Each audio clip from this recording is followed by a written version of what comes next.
Hey, this is Michael Bear Clair, also known as Dr. Squash. You're listening to Give Me Back My Pro Wrestling. Ladies and gentlemen, welcome to Give Me Back My Pro Wrestling.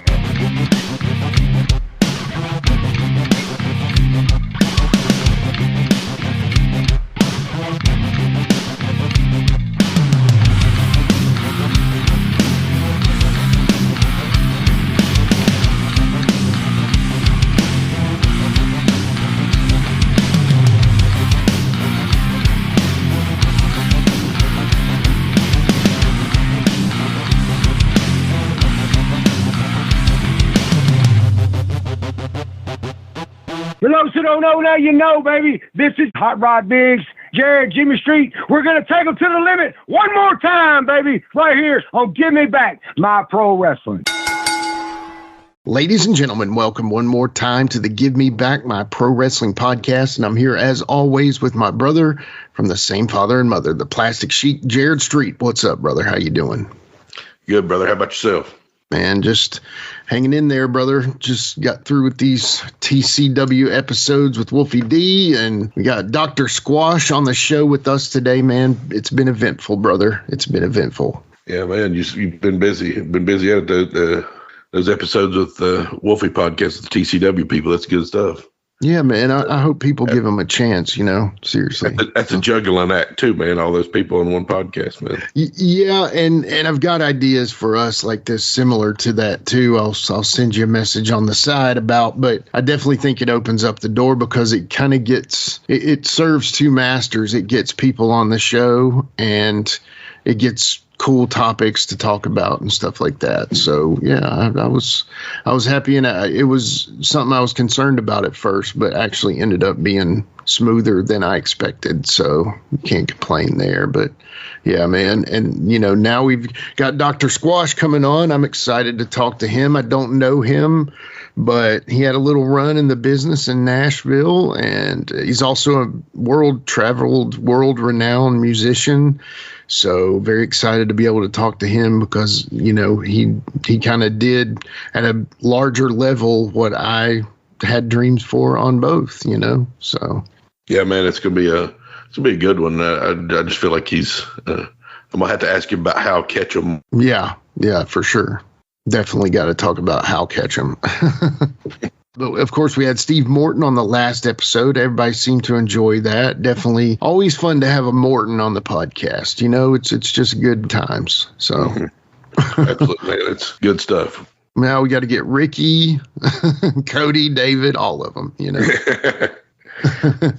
There's plenty of them. We could have the next year planned out with that. Oh, we could easily, no problem. And we could do mixtures of both, because then there's Morton, the Morton tag team with Steve and Shane, and then Shane and Bubba, and then 3-man tags, and Jerry Lynn, and everybody. I mean, just so many people you could have on here, the Morton family. But maybe that's one of those topics I was talking about. Who knows? We'll see. But, very cool. We definitely appreciate Steve coming on and promoting it, and, everybody listening, great response to it. So thank you so much for that.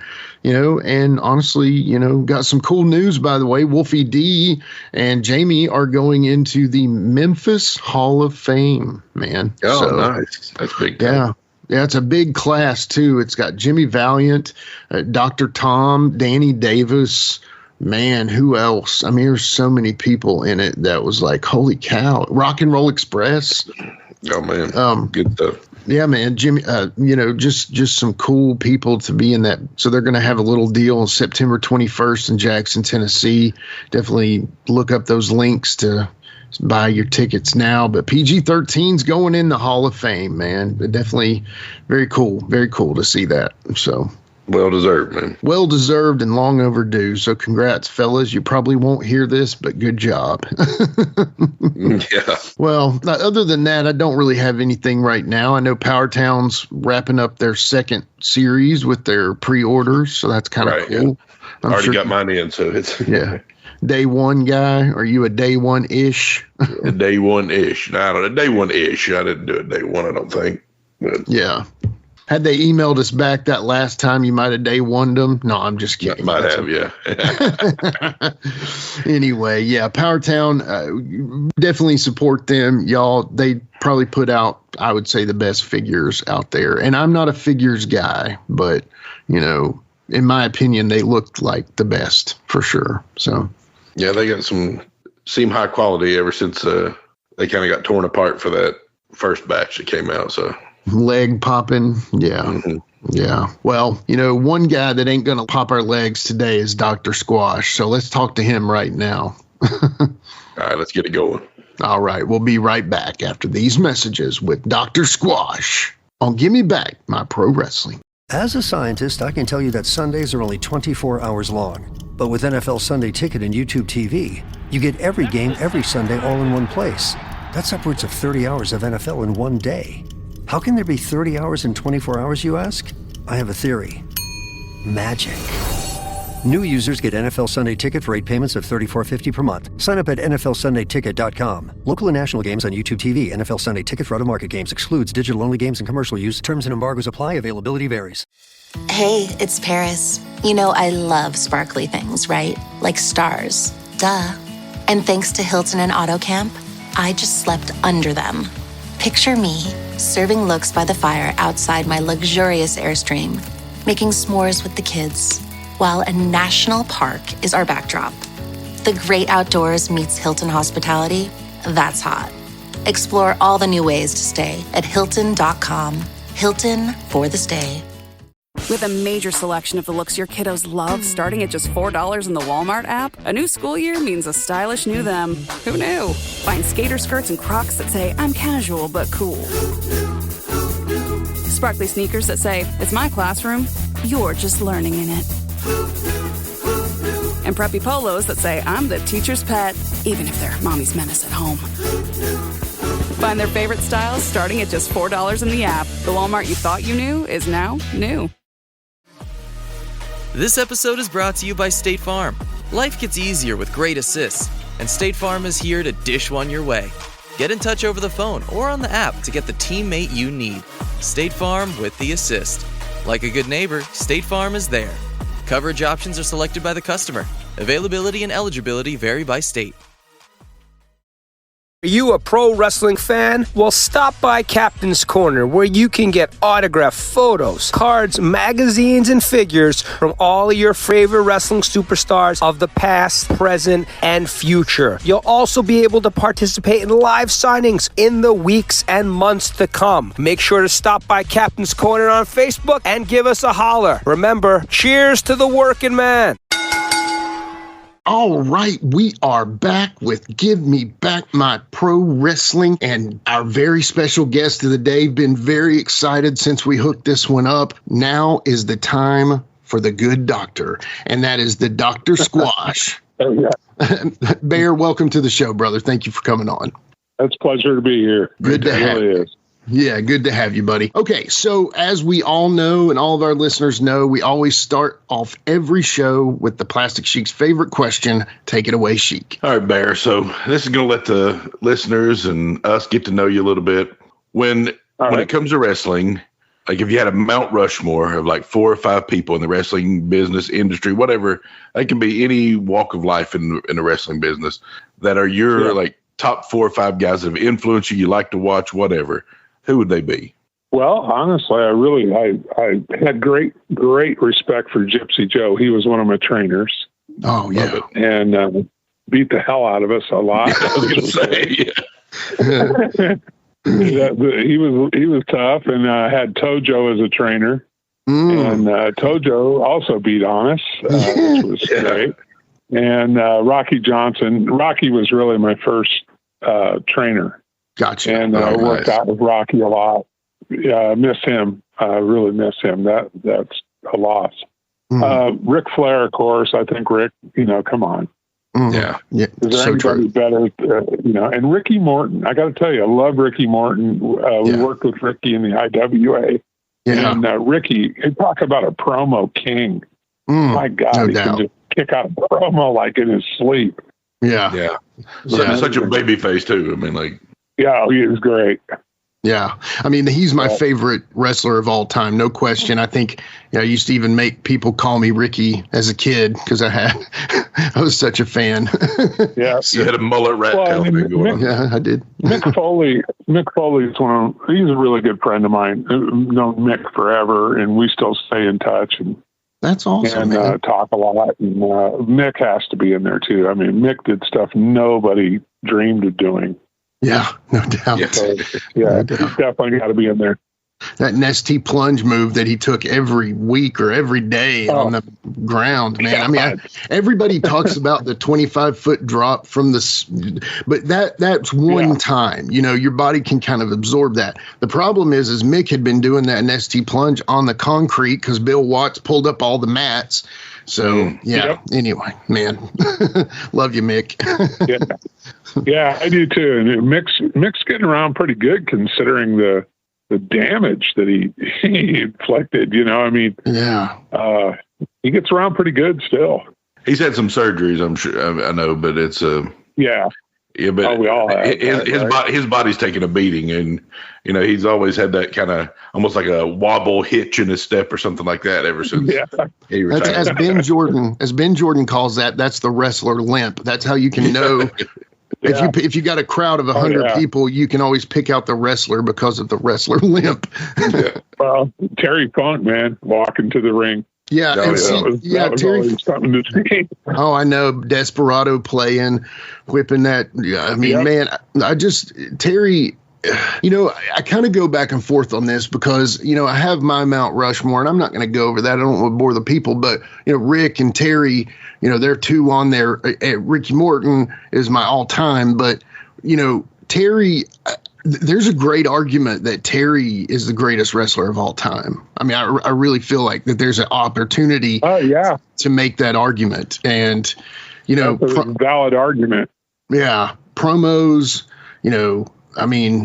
I just think, Jerry Lawler, I could argue that Lawler is the greatest of all time too. So we don't have to get into that. Maybe we'll bring you back for a GOAT episode later, Bear, but we'll go on with your career today. So to start things off with my questions, I always like to go with this one here. So we're going to take it back to the very beginning and tell us a little bit about your younger days, like where you were born, where'd you go to high school, that kind of stuff. Oh, well, I was born in Iowa City, Iowa, the university, and grew up in Shellsburg, Iowa, a town of about 300 people. So you had to have a good imagination because there was nothing to do. So I got in a lot of trouble as a kid, caused a few problems, but I tried to be creative without hurting anyone, but it was just one of those little towns where a kid could dream, and wrestling in Iowa, as you know, is like the biggest thing ever.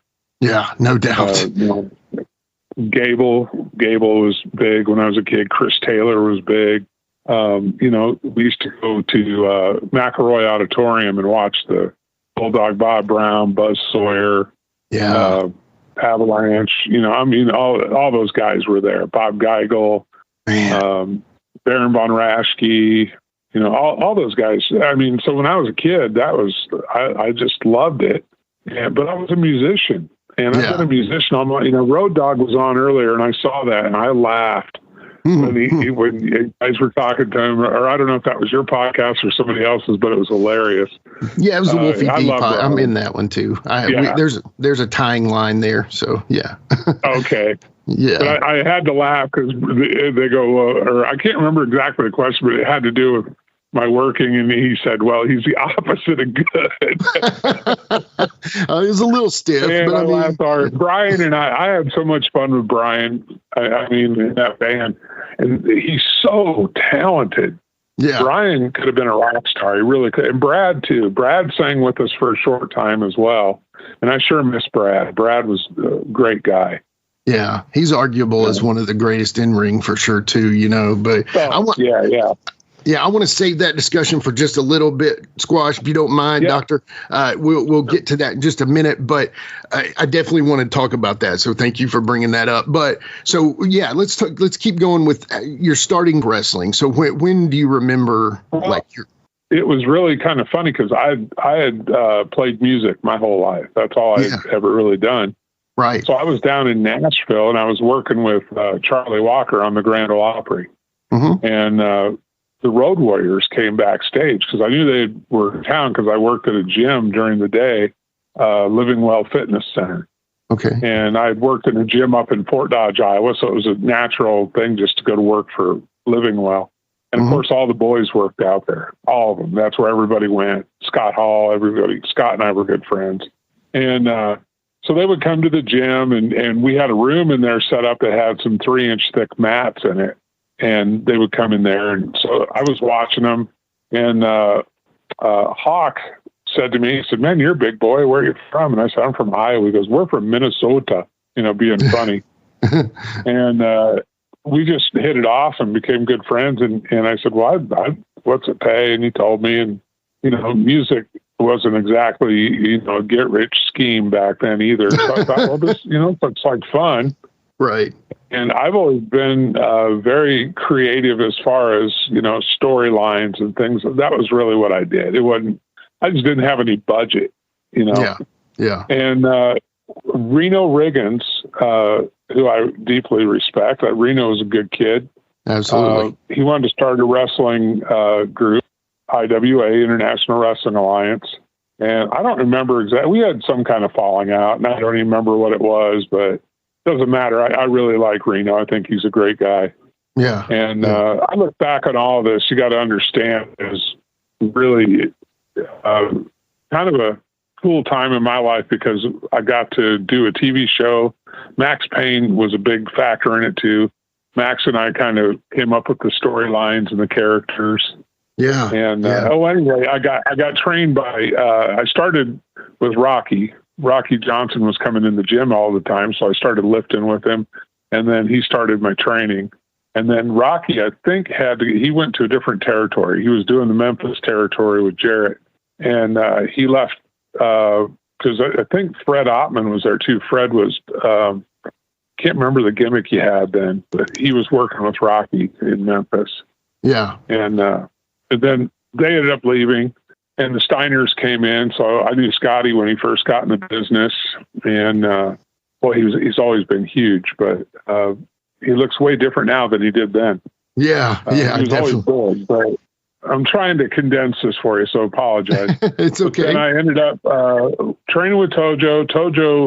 Tojo took me to a pretty good level, and then I ended up training with Gypsy Joe. Yeah. And Gypsy took it next level because he was like, you're a big guy. I'm 6'5", and at the time about 390 pounds. And he said, you got to do big guy stuff. And then he decided to show us how to do some, fairly high falls, things like that. And of course, I was getting my bell rung constantly because I would forget to tuck my chin, that kind of stuff. Yeah. So I had a lot of concussions, a lot. And, and then we kind of progressed from doing shots. We were going down to Dothan, Alabama in an airplane hangar and wrestling down there. I can't remember the guy's name, but, it was basically you're going to fight somebody from the crowd. It was crazy. And Gypsy loved that. Gypsy loved that shit. He would go in the ring and fight anybody. He loved to fight. Yeah. And so he took me down there, and he was like, "Okay, man, when this guy gets in the ring, you tee off on him like a football," because this big hillbilly got up in the ring. And he told me just kick him right in the face. So I did, Mm-hmm. And then I had a match with Willie the Wrestling Clown. I don't know if you remember Willie or not. I've heard of him. Yes, I've heard of him. Yes. Oh my God! We had the clown gimmick long before Vince did. Yeah, that's what I've heard. I think a lot of the stuff we did. Yeah. So let me ask you something before we go further in wrestling. So we know you're a musician. You're a world traveled, awesome musician. So that's what brought you to Nashville is the music, because that's actually what brought me to Nashville as well. Bear. It sure was. Yeah. Yeah, so that was what led me there, my chance at stardom, you know what I mean? And I'm a bass player. I've been a bass player since my early teens, and, came out to Nashville with a band, thought we were going to rule the world, and then we didn't. So, but, it happens every day, right? It happens But yeah, I've lived in my car. I was in Oklahoma City playing a band called Pacific Highway. And I decided, Mike Crosno from Toby Keith's band was the guitar player before I was in it. Okay. And then I left, got in my Impala, drove to Nashville, and I lived in my car for 3 months. Wow. And worked odd jobs. I worked as a houseman over at Holiday Inn on Murfreesboro Road. And they just put me in a room that was blocked out that they couldn't rent. And so I lived there as long as I could. And then they let me go there because they just didn't need the help. Yeah. And I worked at a Quincy steakhouse down there. Yeah. Okay. As a cook, and lived in the parking lot, and they had a bathroom with a shower there, so I could get cleaned up and stuff. So I did that. And then what really changed my life was I was reading the newspaper, and there was a job for a booking agent, right? Yeah. And it was Johnny Massey from Stars Incorporated down on 16th Avenue. I know who you're talking about. I got into my trunk. Yeah, she handled it. She was with Buddy Lee for years, then she broke off on her own. And she had a real gravelly voice because she smoked and drank Baileys every morning. Nice. With her coffee. Yeah, she started the day off right. So she talked like this, had that kind of voice. Yeah. Real heel voice, Yeah. And so I dug into my trunk, and I had a suit in one of the garbage bags that I had in the back, because I didn't have suitcases. And so I pulled this suit out, this crumpled up suit, put it on, just wrinkled ass. It was terrible. I looked homeless because I was. And I went up to the door, and I knocked on the door, and she came to the door and swung it open, and she took a big drag on her cigarette, and she goes, "What?" She answered the door. I go, "I'm here about the job for a booking agent." And she looked me up and down for a second. She goes, "Come on in, talk to me." So I went in the office, and she goes, "Oh, who have you booked?" Well, I was, just full of shit. Like, "Oh man, I've done this, that," just made, I don't even remember, the bullshit was so deep that I made up. And she stopped and she looked at me and she goes, "How long has it been since you ate, kid?" And it just shocked me. And I said, "What?" She goes, "How long has it been since you ate?" And I said, 3 days. And she goes, "Come on, I'll take you to Shoney's." So there used to be a Shoney's down there on Demumbrian in Nashville. So we went to that one, and I ate like 5 plates of food because I didn't know when I was going to eat again, right? Yeah, right. And then she was looking at me this whole time, just staring at me, kind of, making me uncomfortable because I'm just shoveling food. And she goes, "You got big balls, kid, coming to my office." She goes, "I'll tell you what, where do you live?" And I pointed to the car. And she goes, "Oh my God." She goes, "I have a hammock on the porch at the agency, and there's a shower in the basement. I suggest you use it. I'm going to teach you how to be an agent." And she took me under her wing. And had I not gotten that break, I don't know what would have happened, because it leads to another story that I think you'll find interesting. Yeah. So I'd worked there about 3 months, right? Been living in the basement. I was vacuuming the whole place after everybody would leave. And then I'd go sleep in the hammock. One day she walks in the office, and me and Dick Beecham, he was a major agent in Nashville that worked for it. We were in the office, and she goes, "All right, I've got Chet Atkins' dossier right here. Who wants Chet?" I said, "I do." She goes, "No, you are not getting Chet Atkins." And I said, "Johnny, give me a break." Because, he's my hero. Yeah. He was the reason I wanted to move to Nashville, because I love Chet Atkins' records. Oh, he's great. So yeah. She left one day. She went to Kentucky, and I was there by myself at the agency. And she told me, "Don't do anything without getting hold of me. If somebody calls, call me first, and then we'll decide." Well, call came through, and it was from Rivergate Mall. Do you remember that out in Nashville? Oh, yeah, Rivergate? Absolutely. Used to live out that way. Yeah. Oh, okay. Well, yeah, you know what I'm talking about. So they called and said, "Hey, we want to have Chet Atkins come out and do a record signing in store." And I was like, "Oh, well, great. I happened to book him, And I said, "What's your budget?" And they said, $650. And I go, "Great, we'll take it." And so I book him, right? And I send the contract over to Chet's office. I'm doing all this without Johnny's permission, because I'm thinking she's gonna love this. I booked him, Yeah, yeah. And that I could do the whole process. Because we had power of attorney, so we signed for it. And I get a call about 10 minutes later, and it's Chet's secretary, and she said, "Hey, can you come over here? Chet would like to meet with you." I'm thinking, he's going to thank me. Yeah. How awesome is this? I get to meet him. He's going to be grateful and thank me for this fantastic gig I got him. So I go over there, and I'm sitting in his office, right? And, when you're in the office, they're talking on the phone, you just kind of listen in. You don't mean to, but you're right there. And I heard her say, "Okay, yes, when Chet gets there, there'll be 60,000 and then the other 60,000 after the show." And it hits me like a ton of bricks. I just booked this dude for $650. Oh my God. He's hitting 100. Yeah. You know where I'm going now, right? Oh so my now God. I'm sick. My eyes start sweating. I'm turning gray. and she has no idea why Chet wants to see me. And finally she goes, "Mr. Atkins will see you now." And he came down the steps and he looked at me and he goes, "Hi, I'm Chet Atkins." And I said, "I know who you are, sir." And I shook his hand, and I think my hand had a gallon of sweat in it because I was just like, oh my God. Because now I'm back. I'm thinking, I'm back in the car. I'm fired. This is over. I blew it, Yeah. And he goes, "Well, come up here and talk to me about this gig, And I said, "Okay." So we go in his office, and he says, "Where are you from?" And I said, "I'm from Iowa, sir." And he goes, "Iowa, huh?" And he's telling me about, he played with a symphony, I think, in Des Moines or whatever. And I wasn't even listening because I was just terrified. Freaking out. Yeah. And he goes, "Do you know Scotty Turner?" And I said, "No, sir, I do not." And he goes, "Did Scotty put you up to this?" And it was a friend of his. And I said, no. And then he realized it was legit. I had really screwed up. And he goes, "I'll tell you what." He goes, "Let's go do the gig, but you're going with me." And then he invited John Knowles, one of the greatest guitar players in the world, who did his transcription work. Yeah. And he said, bring a car around. So I rented a limo and went and picked him up. He drove us all over Nashville that day. Me and John were in the car with him, showed us all the property he owned, all this stuff. And then he looked at me and he said, "Would you like to take a quantum leap?" And I said, "I don't know what it is, but if you're offering it, I'm taking it. I don't care what it is."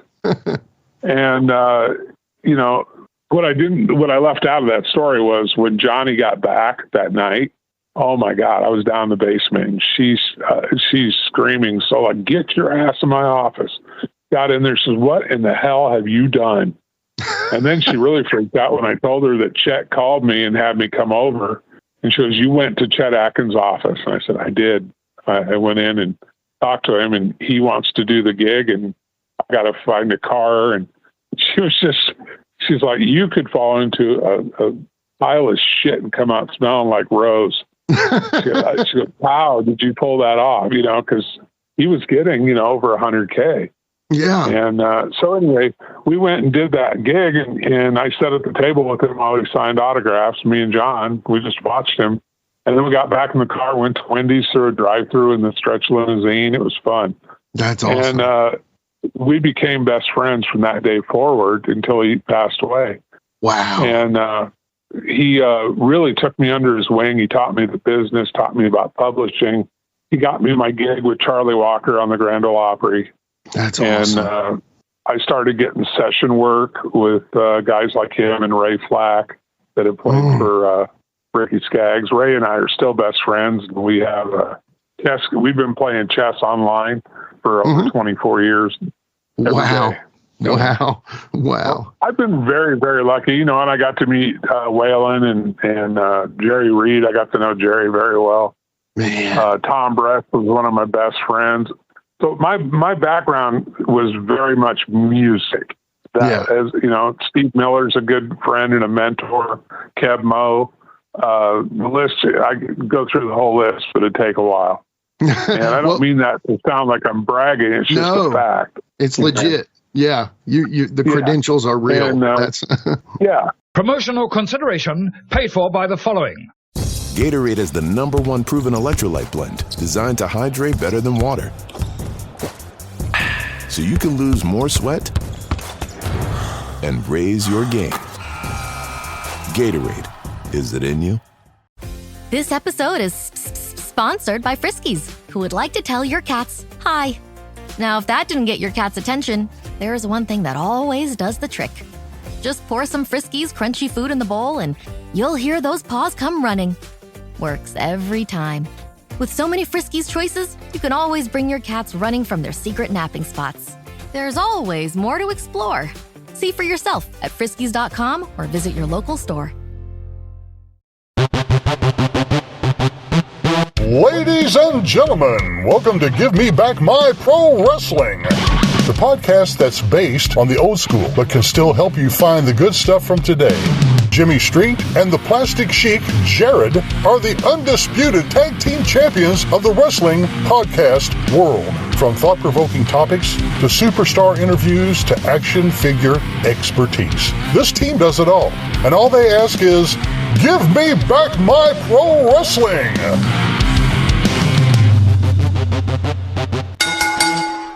Every other Thursday, wherever you listen to podcasts. This episode is brought to you by LinkedIn. Psst, healthcare pros, word's out, and it's too good to keep quiet. Look, LinkedIn is revolutionizing job hunting, making it possible to search by specialty, shift preference, and salary. Endless scrolling is out. Whether it's a mental health therapist or dental hygienist, finding the perfect role is faster and easier than ever. Head to linkedin.com/healthcare and start your search today. Lowe's knows that no matter your paint project, saving is at the top of your list. That's why when you shop today, you can buy one, get one free select Valspar and HGTV Home by Sherwin-Williams one-coat coverage interior paints via rebate. Shop these deals in-store or online today at Lowe's. We help, you save. Selection varies by location. While supplies last. Discount taken at time of purchase. See sales associate for details. Offer valid 8/21 through 9/3. So going into the wrestling business was really, I'll tell you what happened was when I got trained, I went to, we were in Fort Knox with Jarrett's. They had a show there in Fort Knox, and that's where I met Maxx Payne. Yeah. And Max and I had such a background that was all just, he had went to Iowa. He, was an All-American in Iowa, three-time All-American, and University of Iowa. So we had that background, we knew Iowa, we could talk about that. And then his family background, we were just like brothers. Yeah. In fact, a lot of people thought we were brothers. Gotcha. Same build and similar height. And yeah. I mean, we were almost, he was about an inch taller than me. Yeah. And, with the mohawk, I was a little taller than him. Yeah, right. If I sprayed it up real good, I could be about an inch taller than that. But Max and I were, Max was a musician also. Yeah, great musician. And so we had that background together, and we'd always play guitars together and stuff and hang out. And people could not understand in the wrestling business what we were doing in the wrestling business because we both played music. Yeah. Like, why would you do this? And why would you bump if you could go play music? But I got into wrestling because my dad loved wrestling. My grandpa loved wrestling. And my dad had passed away in 85. And I thought, I'm going to show him that I could do this. Yeah. Because I'll tell you straight up, Brian was not wrong. I sucked as a wrestler. Probably the worst wrestler in the business. My work was shit. Drizzling shits, as they put it. And I never really cared because I had fun with that character. Dr. Squash was like the antithesis of everything that I was. I love kids. I tried to be friendly to everybody and kind. And Dr. Squash was an evil asshole. So it was kind of fun to play that character. And, then Max and I, we started developing characters for the IWA. And, of course, Len Rossi and Joey Rossi came in. Joey was a dear friend. Yeah. And they were like, man, this is really out there. This is like the cartoon. What are you doing? Yeah. And I said, well, we want to have fun with it. We kind of made fun. We were inadvertently trying to make fun of Vince in a way. Okay. Just totally rib it. That's what the idea was.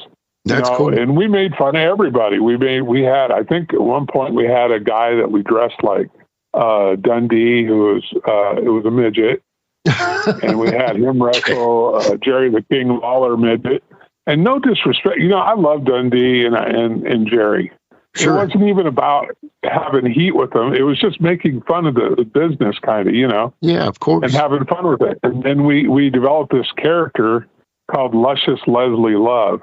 He was a Shakespearean actor from Nashville, and we had him come out as a gay blade biker.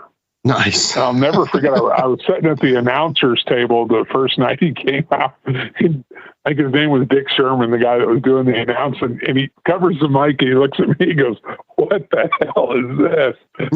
Because he was carrying a cage to the ring with a plastic tube.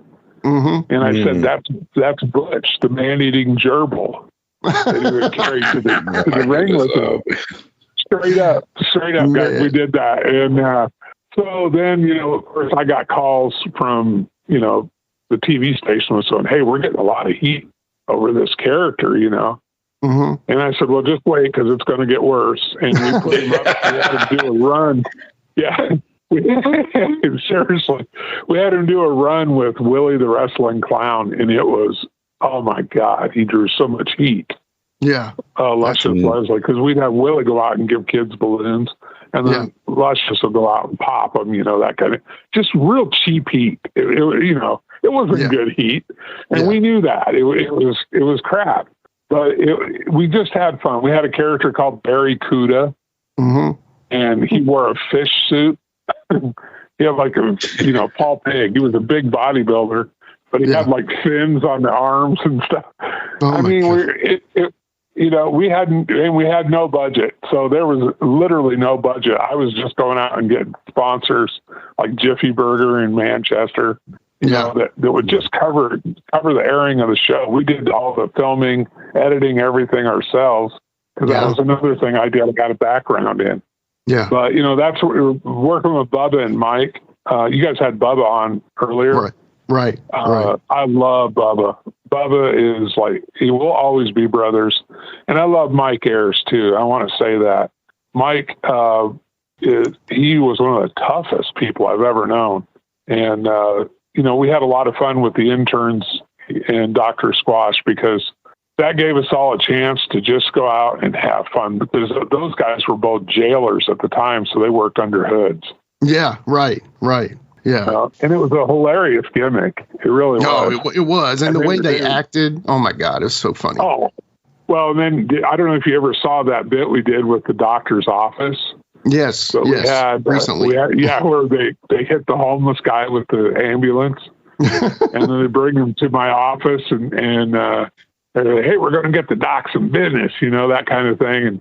And I looked down at him and go, "Hey, what day is it?" And then I did the Three Stooges slap on both of them. Yes. And I go, "It's dental day, fix it." So they pound on him in the chair, and then the nurse hits him in the back of the head, and he's spitting out teeth.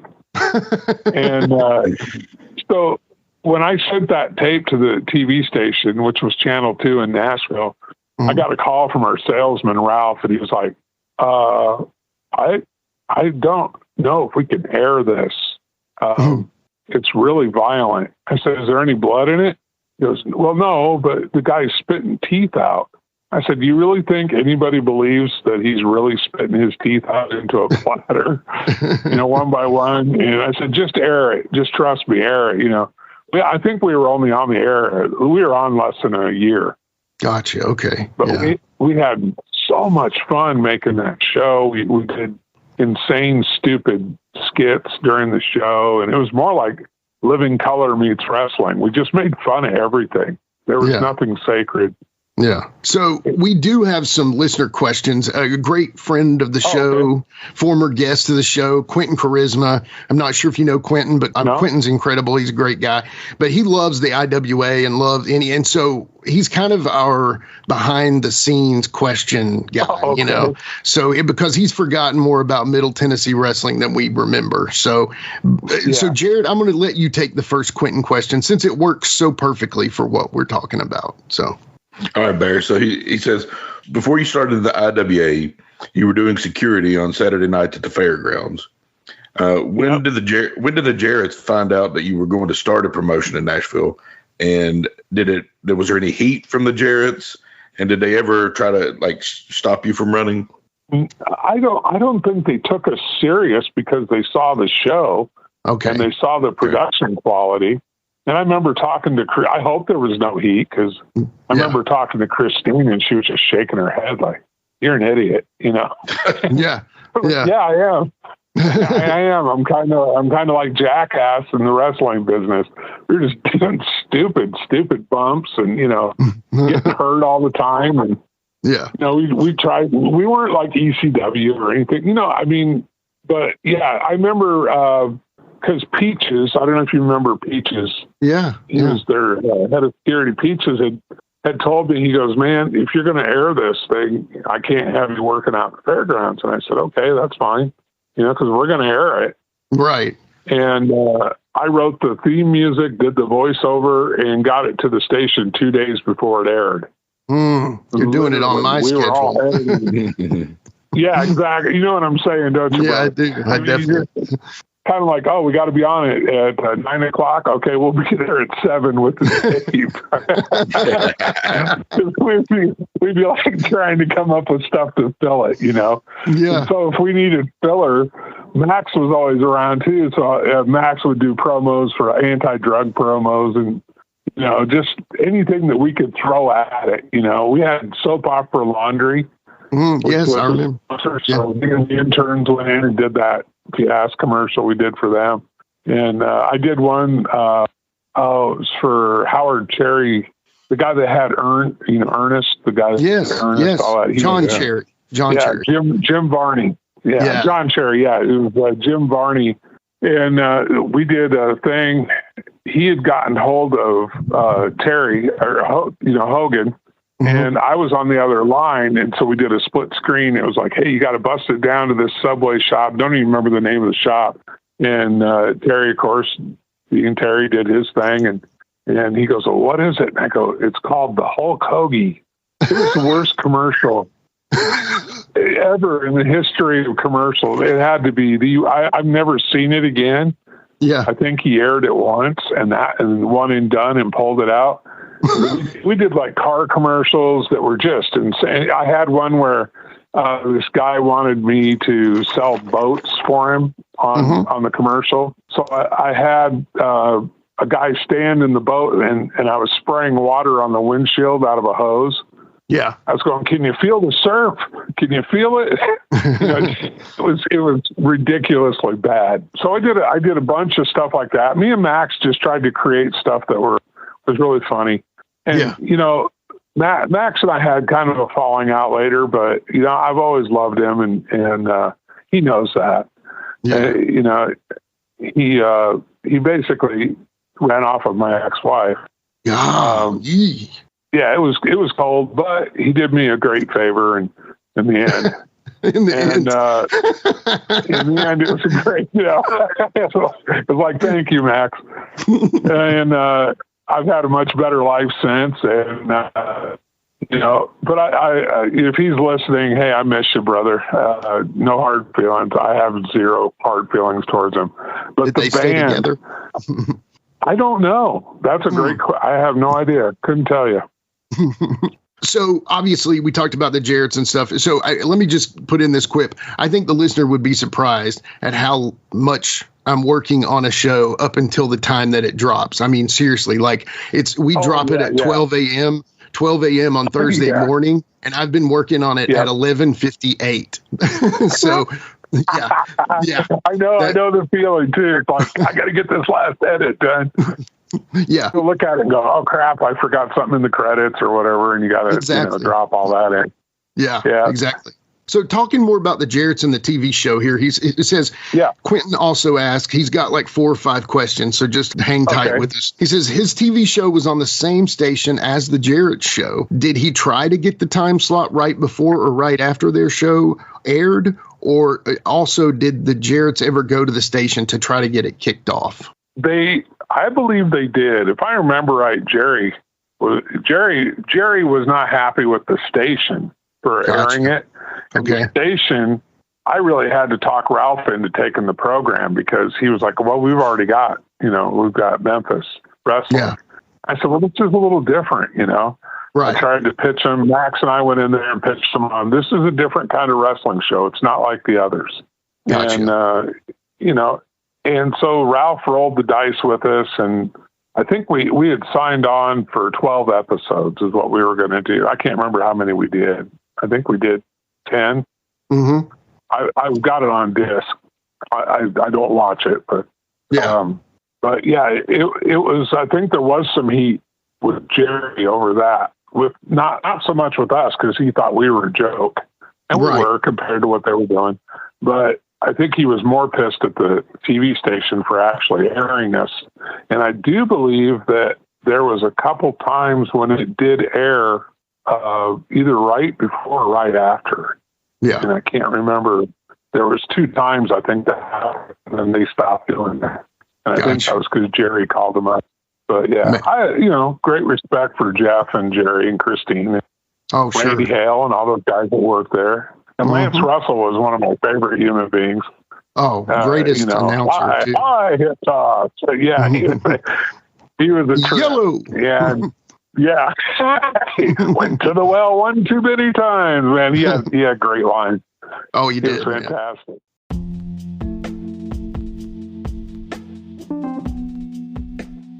And now a word from our sponsor.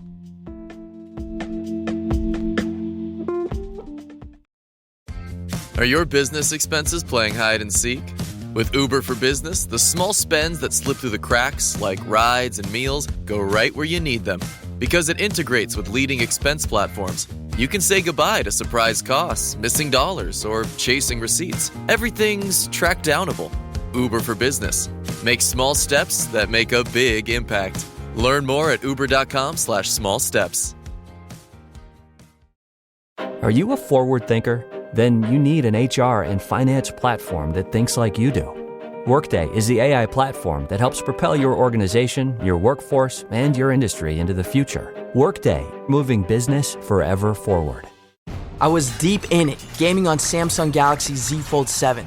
Unfolding the screen made it twice as big and so immersive, I kinda lost myself. Might have trolled a little too close to the sun. Someone in the chat told me to touch grass, so I took my Z Fold 7 outside and kept playing. Still won, got a tan, and a nice little reset. Powerful processor, realistic graphics, you stay locked in, streak stays alive. Can your phone do that? The new Galaxy Z Fold 7. Get yours at Samsung.com.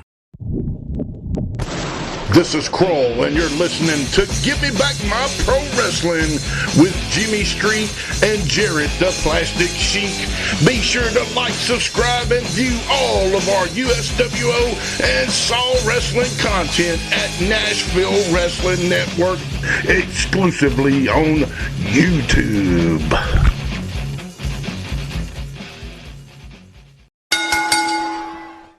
Other promotions in the 80s that ran opposition in Nashville didn't use the Armory. Lou Thez ran it in 76, but wasn't successful in that building. So what made you decide to run the Armory? Because we're idiots. And I heard when we ran the Armory, we basically were bucking everybody that told us don't run the Armory, including Nick Goulas. Nick Goulas told me the same thing, don't do the Armory. So, of course, we did the Armory. Like idiots, like, okay, we'll make it work. Cause me and Max, we believe that we could do anything, Yeah. And when you're young and dumb like that, you think, okay, well, they didn't make it. Well, I will.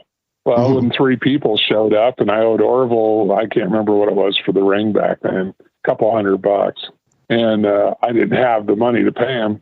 It was tense. That's when we really started to feel the heat of, okay, I got to do this show every week and I can't afford it. I got no money. Basically out of funds, we were starting to run out of ideas at that point because we'd already done it. By that point, we'd done Luscious Leslie, Willie the Wrestling Clown, which still I laugh every time I think about it. We had Cool Breeze Williams, Robert Scorpio. Yeah. We brought in, I called Terry Gordy to come in and he did our first show. I love Terry. I sure miss him. Oh man. Wow. And Terry said, yeah, I'll do it, brother. He came in, he worked with Saul Weingroth. Oh, and I'm big friends with George. George is a buddy. Oh, so. Yeah. George, yep. The Weingross, well, their dad is kind of the one that got me in the business, hooked me up with Tojo. Nice. Because I worked with Buddy Lee. I knew Buddy Lee really well, the Nature Boy Buddy Lee that ran Buddy Lee Entertainment down on Music Row. And I went up and talked to Buddy, and I said, Buddy, I want to get in the wrestling business. And he said, well, I'll have you talk to Mr. Weingroth, and he'll get you hooked up. Yeah. And actually, it wasn't Saul. That was Saul was the dad. It was, what was it? He was the brother that was blind. So that was George was blind. George was blind. And then he had a brother, Herbert. Okay. Herbie was his brother. No, it had to have been George. Very cool. Love George. Perry. Yeah. Yeah. I've interviewed George about 3 or 4 times. Yeah. Oh, man, no doubt. Yeah. And it was crazy good. Yeah. Okay. Well, we've talked about this question a little bit, but I'm going to ask it because Quentin's our buddy. And you've kind of answered this, but I just want to clear some things up here. So he says Maxx Payne was obviously your biggest star, right? Of course. There's no question. Yeah. And he says Payne had just recently left the Jarrett Promotions. Now, did you contact Payne or did Payne contact you? And what was the selling point for Maxx Payne to work for him as the company's top babyface? Well, it really wasn't even a negotiation. He was kind of burned out on, doing that run to Indy or up in it was in Indy, Indiana. I can't remember. Was it Evansville?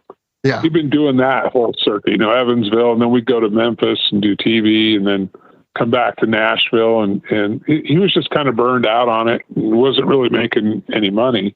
Yeah. Okay. And, then jumped right out of the fire and into the frying pan with IWA. Talk about no money, man. Our big thing was, we'd buy ramen and throw an egg in the ramen and call it a Chinese buffet because, it was like having a Chinese buffet if you had an egg in it, right? Yeah. Okay. Yeah, exactly. And, so having Max come in, it was great because we felt like we had at least one star on the show. Legitimacy. And then we created all the others. But we did have guest shots. We had Ricky Morton in, which was great. Ricky did a great job for us. Had a great match with Bubba, had a great match with Bubba. Oh, yeah, man. Yeah. Fantastic. And, Steve Sawyer, I miss Steve, too. Steve was a hell of a worker. We had him when he started. So that was a cool thing. We had, oh man, I'm trying to think of all the guys. I mean, we had Paul Pig, as Barry Kuda, gentleman Jim Corbett. We had, there was a lot of guys that would not have gotten a chance to work otherwise, because they weren't, Jarrett's weren't taking on anybody. Right. And if they were, they were pulling out of AWA and, Kurt, I think, went down there and worked. And it sounds to me like IWA and ECW kind of come from the same idea and place. Basically, the island of misfit toys, it sounds like. You know what I mean? Yes. But Paul pulled it off. Yeah. We didn't. Well, but you tried. You tried. Yeah. But, the thing was, we didn't realize what it was going to really cost. We thought we could just do it and then get the sponsors. Well, that's not how life works. And then, it doesn't work like that. I know that. Trust me. It doesn't work at all like that. If you build it, they may not come, actually. Right. You share a can of beans and you go, yeah, that's great TV. You look at each other. I remember we went to a pizza place to watch it on TV because we were all excited about, our show's on, And I think Joan Santoro, who was one of the announcers, had to pay for the pizza because none of us had any money. It's like, hey, we're on TV, look, but we need to pay for this. Well, that was when Ty and Papu had come up to work for Jarrett. Yeah, okay. And they were living with me because they had nowhere to go. So Ty and Tapu were living with me and scaring the hell out of my neighbors because they'd go out in the backyard and chip golf balls into a box, That's funny. Ty was huge. He was massive. And then Tapu looked like somebody that was under the bridge, collecting tolls when he crossed. So here, let me tell you a funny story about the neighborhood. Let me tell you a funny story about Ty. Okay. So my brother and I, we used to go to local wrestling. Okay. And the one night, Nelson Royal's promotion was running in a small town near us. And I remember Jimmy Valiant was in the main event and Rock and Roll Express. Yeah. And, it was just like a smaller indie outlaw kind of deal running outside of Crockett, but with a lot of Crockett stars, right? And so what's funny is we'd always thought it was Haku, right?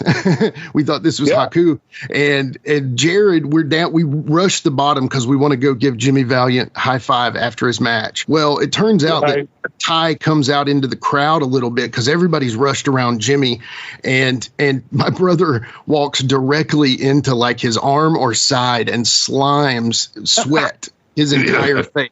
For years, we had thought that was Haku, right? For decades, we had thought it was Haku. I think we had heard people say that at the place. Right. We had heard people tell us it was Haku and stuff. And, we were dumb enough just to believe it as kids because we were like, oh, my God, Haku's here, And sure enough, it was Ty. And I just found out because we had Tommy Angel recently on the podcast about a year ago.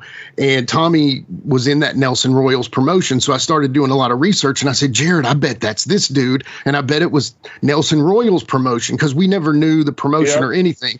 Well, anyway, long story short, you were talking about Ty, and that just brought up that memory in my mind. Sorry to take over. Those two guys, I took them to a Godfather's all-you-could-eat buffet, and they had just landed in the country, right? They had nothing, and so they were living with me. So we went to Godfather's, and that poor lady at the counter, because Ty ate. He took the whole bowl of peaches out of the buffet line, took it over to the table, ate the entire bowl. Holy cow. And he goes, I want more peaches, more peaches. I said, go up there and ask her.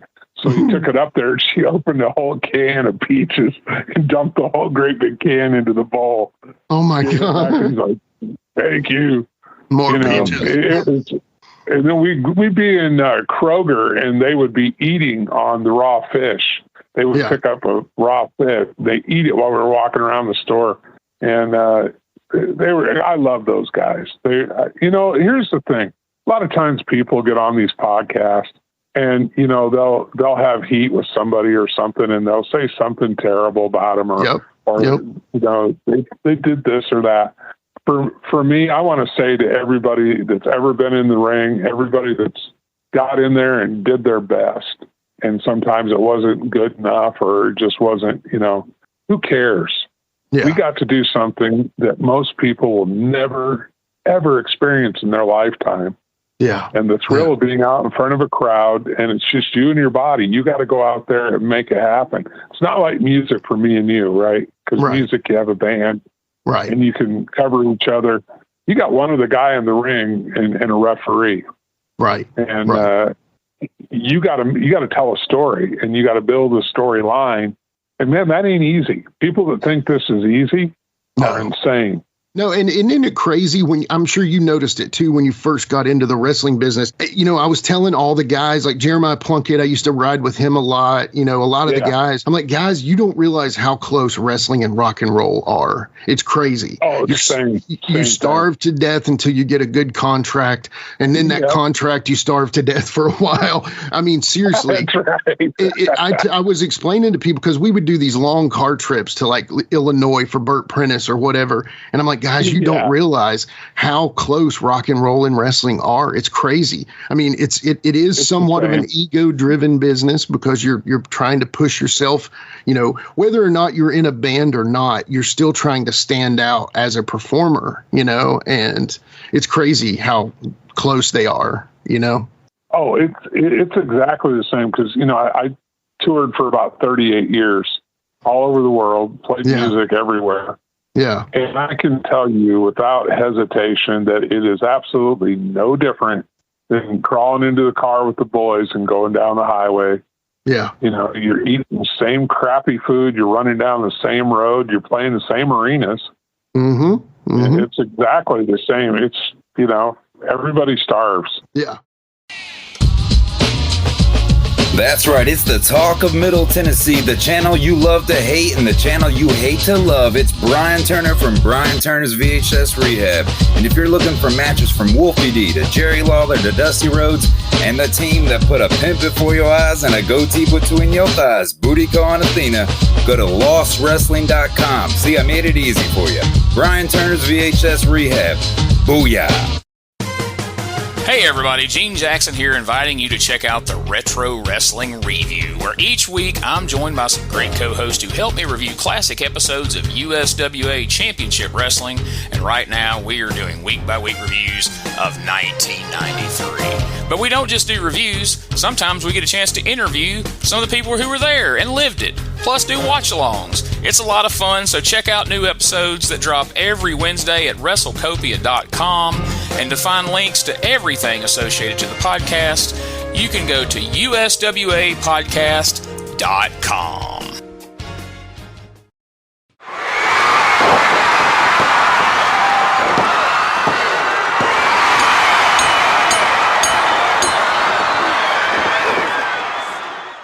Ladies and gentlemen, this is Jimmy Street, and that was episode 14 of the Best of James Rock Street Productions, with the first half of episode 67 of Dr. Squash on Give Me Back My Pro Wrestling. Bear's a great guy, and whether you love music or wrestling, I'm sure you enjoyed that episode. You can hear the full episode and more over on @GMBMPW or Give Me Back My Pro Wrestling wherever you listen to podcasts, or simply click the link in the notes below. We hope you've enjoyed a look back in the archives of James Rock Street Productions.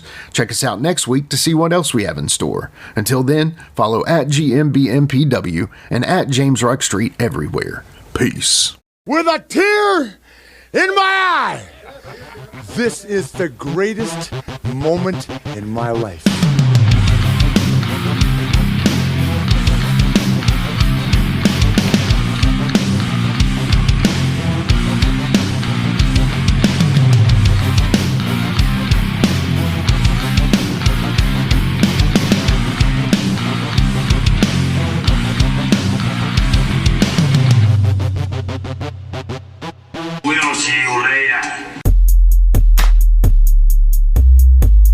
This has been a James Rock Street production.